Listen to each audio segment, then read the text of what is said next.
Word 2003 de Microsoft est le logiciel de traitement de texte le plus répandu dans le monde. Dans cette formation, vous découvrirez ce qu'il faut savoir pour utiliser pleinement toutes les fonctions de ce logiciel. Vous apprendrez notamment à créer, mettre en forme et imprimer vos documents. Vous pourrez également éditer des pages web, écrire et traduire des textes dans différentes langues et bien d'autres choses encore.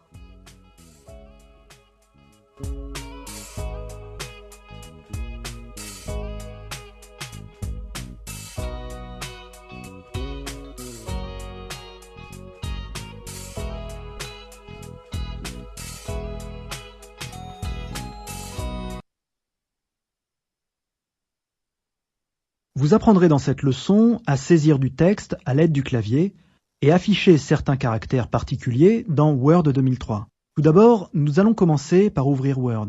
Pour cela, cliquez sur le bouton vert « Démarrer ».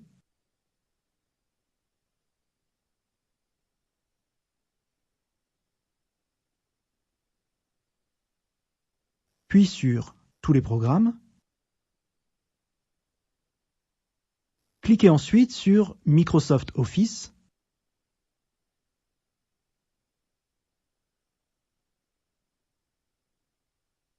Et enfin sur Microsoft Office Word 2003. Voici Word 2003. Vous pouvez remarquer que sur cette page blanche se trouve un petit trait qui clignote. Il s'agit du signe d'insertion qui indique l'endroit où les caractères que l'on tape sur le clavier vont apparaître. L'utilisation du clavier est très simple, car la disposition des touches est semblable à celle d'une machine à écrire. Cependant, comme un ordinateur offre plus de possibilités qu'une simple machine à écrire, le clavier s'est enrichi au cours du temps de touches supplémentaires. Un clavier étendu est ainsi constitué des touches de texte, des touches numériques placées au-dessus, et d'une série de touches de fonction qui les entourent. Cette partie comporte les touches fléchées et des touches de déplacement rapide. Ici se trouve le pavé numérique, qui reprend les touches chiffrées en leur attribuant une disposition et des signes de calcul semblables à ceux d'une calculatrice.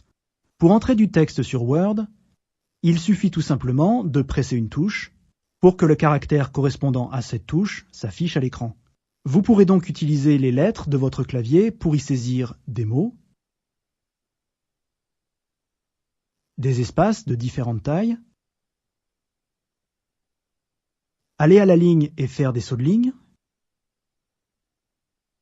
des chiffres à l'aide du pavé numérique, des signes de ponctuation, des caractères accentués, ou encore des caractères spéciaux, des symboles monétaires et mathématiques, etc. Pour obtenir certains caractères, sachez qu'il est nécessaire d'effectuer une combinaison de plusieurs touches.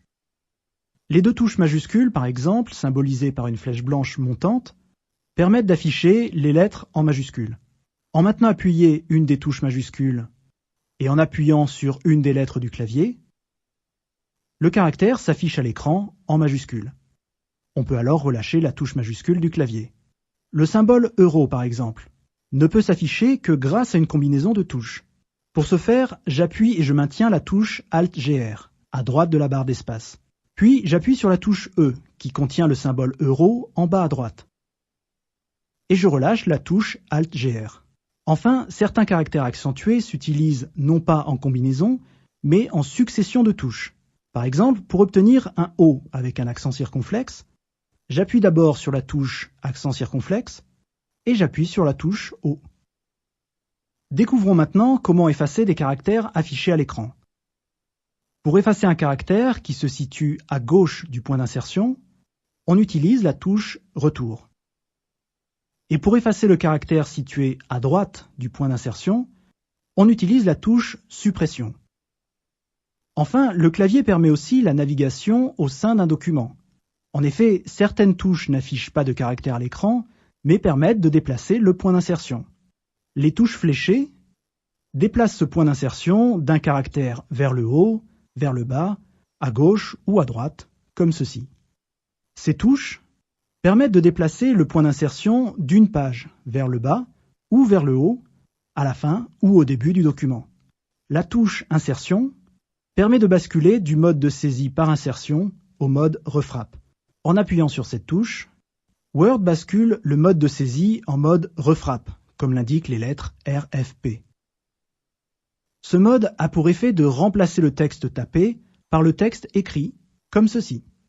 On revient dans le mode insertion, en appuyant à nouveau sur la touche Insert, et le texte tapé s'insère cette fois dans le texte écrit. Ce mode est en fait le mode normal utilisé dans Word. Voilà, cette leçon est maintenant terminée. Je vous suggère de suivre le test de la leçon afin de bien retenir les subtilités de l'usage du clavier dans Word.